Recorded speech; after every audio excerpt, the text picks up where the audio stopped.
औज़ुबिल्लाहिमिनश्शैतानिर्रजीम बिस्मिल्लाहिर्रहमानिर्रहीम।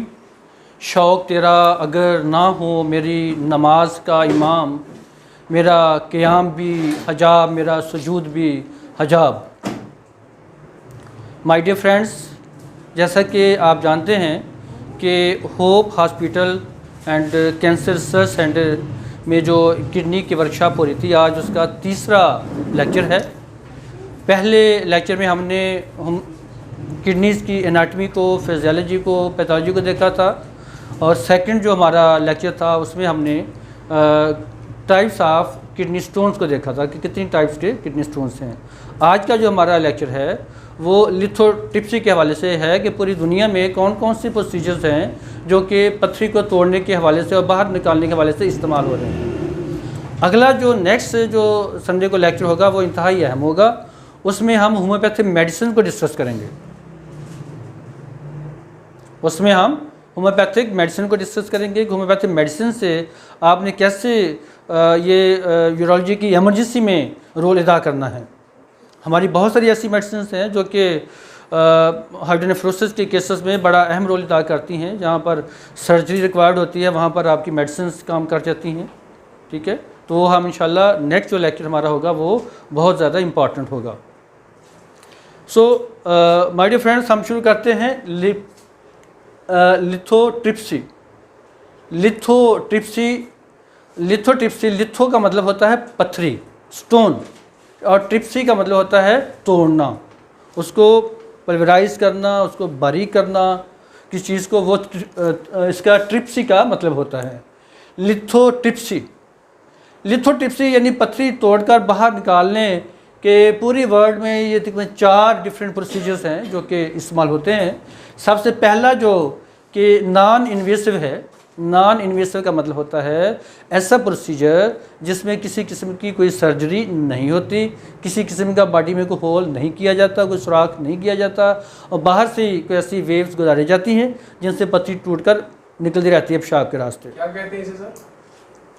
इसको non invasive method है। ये जो इन्वेसिव मेथड है, मसलन जो सर्जरी करते हैं, ओपन सर्जरी करते हैं, कोई चीर फाड़ करते हैं, वो आपकी इन्वेसिव में आ जाएगा ये। ठीक है, ये नॉन इन्वेसिव मेथड में है। तो पहला जो शॉक वेव लिथोट्रिप्सी है, पहला है शॉक वेव लिथोट्रिप्सी, दूसरा है यूरेट्रोस्कोपी, तीसरा है परक्यूटेनियस नेफ्रोलिथोट्रिप्सी, और चौथा है ओपन सर्जरी।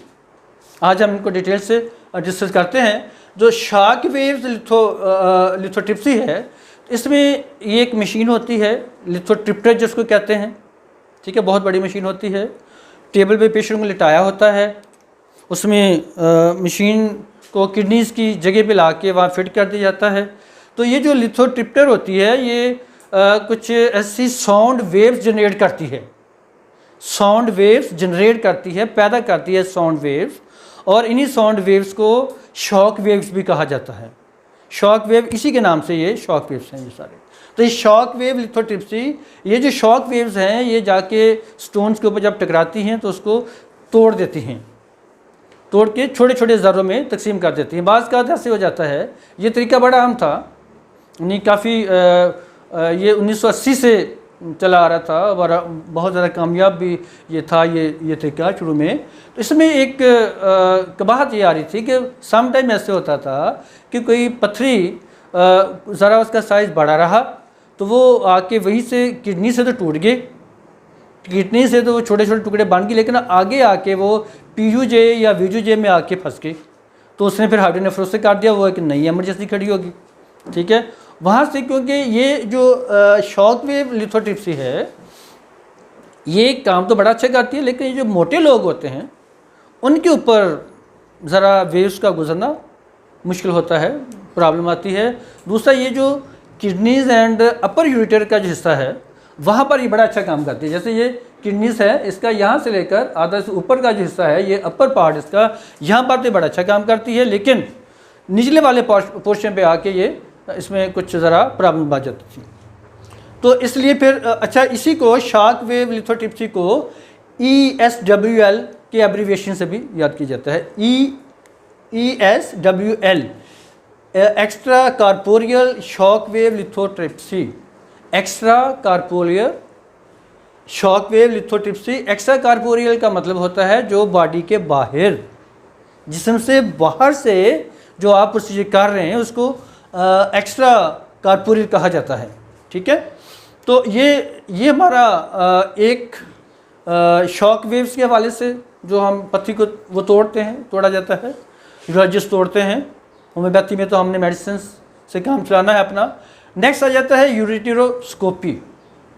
यूरेटेरोस्कोपी क्या होती है? ये एक ये एक यूरेटोस्कोप होती है, एक आला, एक दूरबीन है जिसको यूरेथ्रा के ज़रिए यूरिनरी ब्लैडर में, वहाँ से यूरिनरी ब्लैडर से फिर ये यूरेटर में तक पास कर दिया जाता है। ये जो यूरेटोस्कोप है पहले शुरू में ये इस्तेमाल होती थी। इसका जो रॉड है वो लोहे का होता है, वो सीधा होता है, स्ट्रेट होता है एंड रिजिड होता है। सॉरी।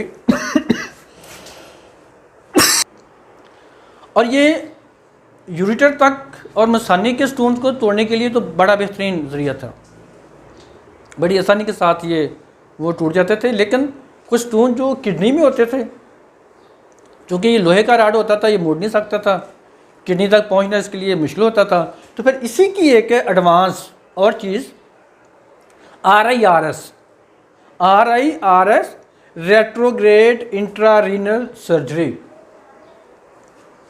रेट्रोग्रेड इंट्रारीनल सर्जरी, या इसको flexible ureteroscopy and laser lithotripsy भी कहते हैं, FURSLB इसी को कहते हैं।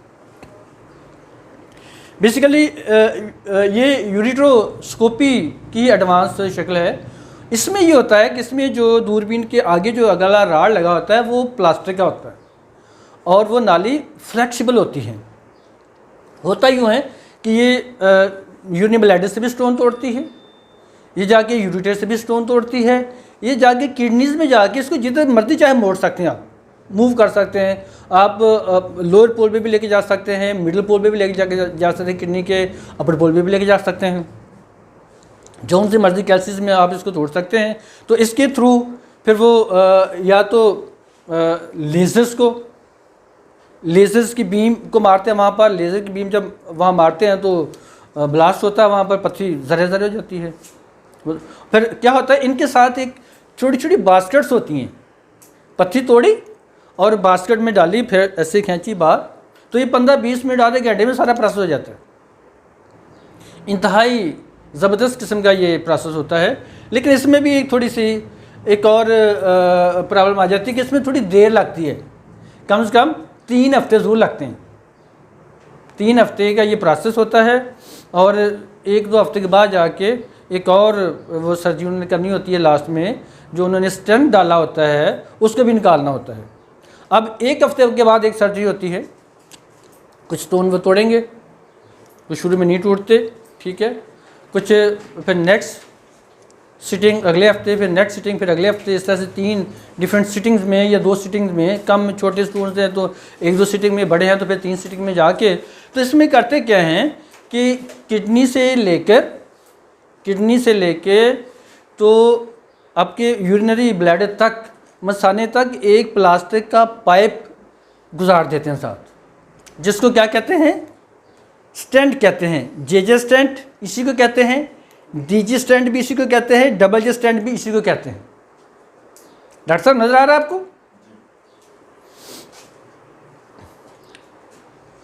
इसको JJ स्टेंट,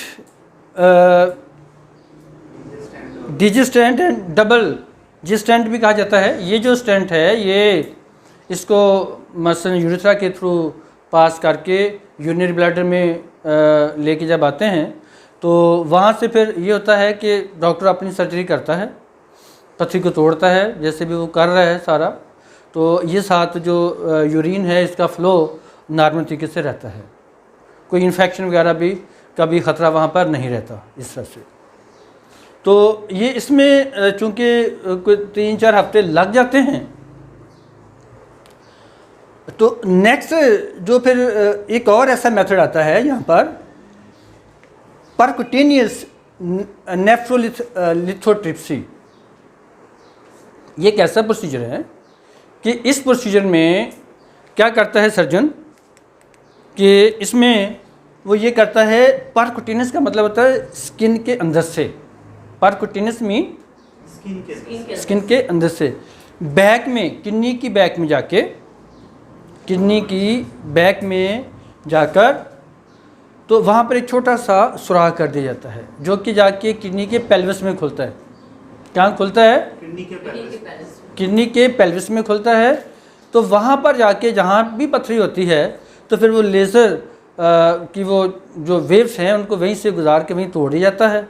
तोड़ के तो उसी वक्त वो बास्केट उसके साथ भी लगी होती है, उसके साथ बाहर निकालते रहते हैं। ये भी कुछ चंद मिनट का प्रोसेस होता है। ये बड़ा ही इजी प्रोसेस होता है। सिर्फ सर्जरी ये आ जाती है कि इसमें सुराख करना पड़ता है। तो पथरी निकालने के हवाले से तो ये सेकंड में सारा काम हो जाएगा, इसमें कोई देर नहीं लगती। तो नेक्स्ट जो फोर्थ ऑप्शन होता है वो, अगर ये सारे तरीके मसलन पहला शॉक वेव्स वाला, फिर यूरोटोस्कोपी और परक्यूटेनियस नेफ्रोलिथोटमी से भी अगर काम नहीं चल रहा तो फिर ओपन सर्जरी से मदद ली जाती है। ठीक है, बड़ा इंसिजन दे के वहाँ से पथरी को रिमूव किया जा सकता है। लेकिन अब वो काम ख़त्म हो गया, अब ये चीज़ें सारा कुछ कर जाती हैं। ठीक है, तो ये हमने आज जो डिफरेंट प्रोसीजर्स थे हमारे किडनी स्टोन को तोड़ कर बाहर निकालने के, जो पूरी दुनिया में चल रहे हैं, उनको हमने आज देखा है। तो नेक्स्ट इंशाल्लाह हम होम्योपैथिक मेडिसिन के बारे में इसको देखेंगे। का नॉन इन्वेसिव है। नॉन इन्वेसिव का मतलब होता है कि किसी किस्म का कोई कट नहीं है, किसी किस्म का कोई सुराख नहीं है। ठीक है, कोई ऐसा कोई सर्जरी नहीं है, कोई कुछ भी नहीं है, उसको नॉन इन्वेसिव कहते हैं। तो यहाँ पर तो सिर्फ वेव्स गुजरी है ना आपकी स्किन में से। तो ये जो बाकी वाले जो है ना, ये यूरोटोस्कोपी है, ये आपकी RIRS है, ये आपका PCNL है, ये तो सारे इन्वेसिव प्रोसीजर्स है ना। इनमें तो यूरेटर गुजरती है, ज़ाहिर समटाइम इनमें तो थोड़ा बहुत एनेस्थीसिया भी देना पड़ता है। ठीक है ना, उससे काम चलाना पड़ता है। Yes, any more question? It's okay guys. Sir, जो स्टंट पास किया जाता है, जे स्टंट या डीजे, जी जी जी जी, इसे रिमूव क्यों करना पड़ता है बाद में? अगर रहने दिया जाए तो क्या होता है? डॉक्टर साहब, अल्लाह पाक ने वो जगह स्टंट के रहने के लिए नहीं रखी हुई। ठीक है, उसका अपना एक निज़ाम है सारा। बड़ी देर तक उसे हाँ, वो कोई इन्फेक्शन हो सकती है ना, आखिर वो मेटल है, मेरा मतलब वो प्लास्टिक है, उसके ऊपर क्रिस्टल जम जाएंगे, वो हार्ड हो जाएगी, वो वहीं पे कोई और कॉम्प्लिकेशन पैदा हो सकती है। इसलिए उसको रिमूव करना 2 हफ्ते मैक्सिमम 3 वीक्स के अंदर अंदर वो रिमूव कर देते हैं। बड़ी कोई एमरजेंसी हो तो फिर और प्रोसीजर साथ चलाने पड़ते हैं उनको मेडिकेशन के साथ साथ। Yes, any more question? ये डीजे स्टैंड का एक फायदा ये भी है ना कि अगर कोई स्टोन आके इसमें फंसेगा तो इसे तो रिमूव कर ही देना है जी। कम से कम वो जो है वो बच जाता है तो इस वजह से। जी हाँ, यूरिटर की सेफ्टी के लिए सारा कुछ होता है। ये बड़ी सहूलतें हो गई हैं अब अल्हम्दुलिल्लाह, अल्लाह का बड़ा लाख लाख शुक्र है कि होम्योपैथी में तो हम ये वाली जो सर्जरी करनी पड़ती हैं, हम बगैर इन सर्जरियों के, इन प्रोसेस से, प्रोसीजर से हम होम्योपैथी मेडिसिन के साथ स्टोन को बाहर निकाल देते हैं। और कोई चंद घंटों में स्टोन बाहर होता है। मेरे पास बेशुमार केसेस PUJ के आगे या VUJ के आगे या पेल्विक ब्रेन पे पथरी फंसी हुई है, अल्ट्रासाउंड देखा यहाँ पे हैं, ये हम लेफ़्ट आपकी यूरेटर की और मेडिसिन है, राइट यूरेटर की और मेडिसिन है, वो मेडिसिन दें पथरी बार। उससे तो हमने पेशेंट की जान बचानी होती है। फिर हमने उसमें कुछ ऐसी कुछ 1-2 फार्मूलाज वो मैंने आपको बताने हैं इंशाल्लाह, कि ताकि आप किसी की जान बचा सकें ना। हमारा मकसद क्या है? जान बचाना है ना पेशेंट की। तो वो फिर इंशाल्लाह वो अगले लेक्चर में हम डिस्कस करेंगे। तो आप इनको डिटेल से पढ़ें, सारा इसको समझिए। ये तो हमारे नॉलेज के लिए ना, हम डॉक्टर के लिए, हमारा तो इससे कोई सरोकार नहीं है, लेकिन हमें नॉलेज तो होना चाहिए ना। वी आर डॉक्टर, ठीक है ना जी। गवर्नमेंट ने हमें डॉक्टर की डिग्री, मेरा मतलब कि एक डॉक्टर हमारे नाम से लगाया है, तो हमें ये नॉलेज होना चाहिए। ठीक है, तो मैं उम्मीद करता हूँ आप लोगों ने मेरे इस लेक्चर को एंजॉय किया होगा। इंशाल्लाह अगला लेक्चर हम होम्योपैथिक ड्रग्स के ऊपर रखेंगे कि वो किस तरह से हमारे स्टोन्स को निकालती हैं। तो तब तक के लिए इजाज़त, अल्लाह हाफिज़, हैव अ नाइस डे।